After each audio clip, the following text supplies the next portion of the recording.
Super kontrakt hammaga ham berilmaydi. Xabaringiz bor, 2026-2027 o'quv yili uchun oliygohlarga kirish test sinovlari 14-iyuldan 28-iyulgacha o'tkazildi. Abituriyentlarning to'plagan ballari esa imtihon topshirgan kunidan keyingi kuni e'lon qilina boshladi. Ayni paytda qabul qilingan jarayonning navbatdagi muhim bosqichi davom etmoqda. Abituriyentlar 25-iyuldan 8-avgustgacha oliy ta'lim tashkilotlari, ta'lim yo'nalishlari va ta'lim shakllarini tanlaydi. Davlat oliy ta'lim tashkilotlari uchun mandat natijalari taxminan 17-avgust kuni e'lon qilinishi kutilmoqda. Yo'nalish tanlash bo'yicha barcha batafsil video qo'llanmani siz ushbu YouTube kanalida topishingiz mumkin. Bugun esa siz bilan mandat hali e'lon qilinmagan bo'lsa-da, abituriyentlar o'qishga tavsiya etilmagan taqdirda qanday imkoniyatlardan foydalanishi mumkinligi haqida gaplashamiz. O'qishdan yiqilganlar uchun imkoniyatlardan biri xalq orasida super kontrakt deb ataladi. Super kontrakt nima? Avvalo, super kontrakt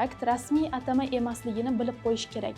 Rasmiy hujjatlarda bu tartib qo'shimcha yoki tabaqalashtirilgan to'lov kontrakti deb yuritiladi. Mazkur tartib yakuniy tanlov natijalariga ko'ra davlat granti yoki bazaviy kontrakt asosida o'qishga tavsiya etilmagan ayrim abituriyentlarga oshirilgan kontrakt miqdorini to'lash orqali talaba bo'lish imkoniyatini beradi. Biroq super kontrakt barcha o'qishga tavsiya etilmagan abituriyentlarga avtomatik ravishda taqdim etilmaydi.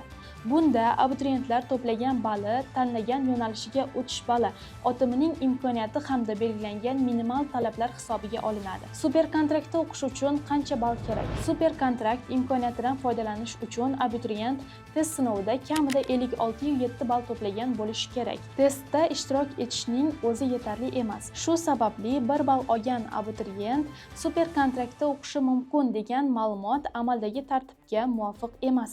Yakuniy mandat natijalariga ko'ra o'qishga tavsiya etilmagan, biroq 56-7 balldan va undan yuqori natija qayd etgan abituriyentlar qo'shimcha yoki tabaqalashtirilgan to'lov kontrakt imkoniyatidan foydalanishi mumkin. O'tish balliga 4 ballgacha yetmaganlar qancha to'laydi? Amaldagi tartibga ko'ra minimal balldan kam bo'lmagan natija ko'rsatgan va asosiy qabul chegarasiga 4,5 ballgacha yetmagan abituriyentlar uchun qo'shimcha kontrakt miqdori quyidagicha hisoblanadi. 1,6 balldan 2,05 ballgacha yetmaganlar uchun 2 baravari, 2,6 balldan 3,5 ballgacha yetmaganlar uchun 2,5 baravari, 3,6 balldan 4,5 ballgacha yetmaganlar uchun 3 baravari. Hisoblashga misol: agar muayyan ta'lim yo'nalishida o'tish balli 140 balldan, bazaviy kontrakt miqdori esa 10 million so'mdan bo'lsa, 139 ball to'plagan abituriyent uchun kontrakt miqdori 15 million so'm, 138 ball to'plagan abituriyent uchun 20 million so'm, 137 ball to'plagan abituriyent uchun 25 million so'm, 136 ball atrofida natija ko'rsatgan abituriyent uchun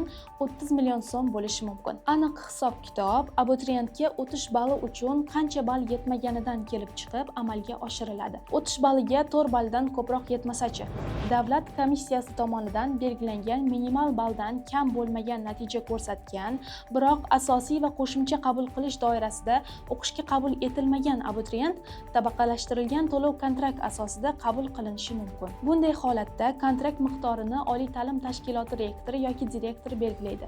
Shu sababli barcha OTM va ta'lim yo'nalishlari uchun yagona super kontrakt narxi mavjud emas. Joriy o'quv yili uchun aniq ma'lumotlar mandat natijalari e'lon qilingach, tegishli oliy ta'lim tashkilotining rasmiy axborot manbalarida ma'lum qilinadi. Super kontrakt uchun qayerga murojaat qilinadi? Yakuniy tanlov natijalariga ko'ra o'qishga tavsiya etilmagan va tabaqalashtirilgan kontrakt asosida tahsil olish istagini bildirgan abituriyentlar tegishli oliy ta'lim tashkilotlariga murojaat qiladi. Ariza topshirish, shartnoma rasmiylashtirish va to'lov amalga oshirish muddatlari vakolatli tashkilotlar hamda OTMlar tomonidan e'lon qilinadi. Shu sababli abituriyentlar mandat natijalari e'lon qilingach, o'zlari tanlagan oliy ta'lim tashkilotlarining rasmiy sayti va ijtimoiy tarmoqlardagi sahifalarini kuzatib borishlari tavsiya etiladi. To'lovni birdaniga to'liq to'lash shart. Abituriyentni o'qishga qabul qilish uchun birinchi o'quv yiliga belgilangan qo'shimcha yoki tabaqalashtirilgan kontrakt miqdorining kamida 50% davlat komissiyasi tomonidan belgilangan muddatda to'lanishi shart. Shundan so'ng abituriyent OTM rektori yoki direktorining buyrug'i asosida o'qishga qabul qilinadi. To'lovning qolgan qismini amalga oshirish tartibi shartnomada belgilanadi.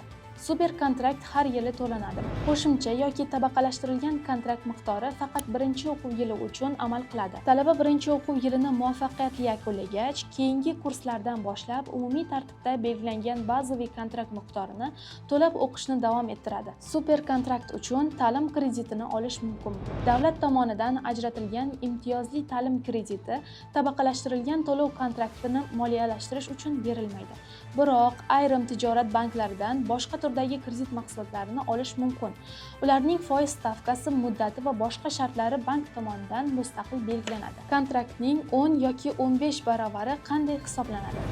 Kontraktning 10 yoki 15 yoki 20 baravari deganda bazaviy hisoblash miqdori yoki eng kam ish haqqi nazarda tutilmaydi. Hisob-kitob aynan abituriyent tanlagan ta'lim yo'nalishi uchun belgilangan bazaviy kontrakt miqdori nisbatiga amalga oshiriladi.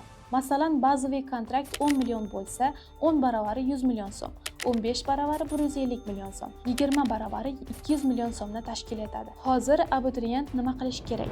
Yakuniy mandat hali e'lon qilinmagan, shu sababli hozirdanoq faqat super kontraktga umid bog'lash noto'g'ri. Abituriyentlar avvalo to'plagan ballarini o'tgan yillardagi o'tish ballari bilan solishtirib, o'qishga kirish ehtimoli yuqoriroq bo'lgan OTM yoki ta'lim yo'nalishlariga to'g'ri tanlashlari kerak. 2026-2027 o'quv yili uchun OTM, ta'lim yo'nalishi va ta'lim shaklini tanlash jarayoni 8-avgustga qadar davom etadi. Yakuniy mandat yo'nalish tanlash bosqichi tugaganidan keyin shakllantiriladi. To'plagan ballingiz qaysi oliy ta'lim tashkilotlari va ta'lim yo'nalishlariga yetish mumkinligini Avlod Media Bot orqali oldindan bilib olishingiz mumkin. Bot orqali ballingizga mos OTM va ta'lim tashkilotlarini aniqlash, o'tgan yillardagi o'tish ballari bilan tanishish, mutaxassisga savol yuborish, o'qishni ko'chirish bo'yicha dolzarb ma'lumotlarni olish imkoniyati mavjud. O'tgan yillardagi ballar joriy yilgi natijani kafolatlamaydi, biroq yo'nalishlarni imkoniyatlardan kelib chiqib tanlashga yordam beradi.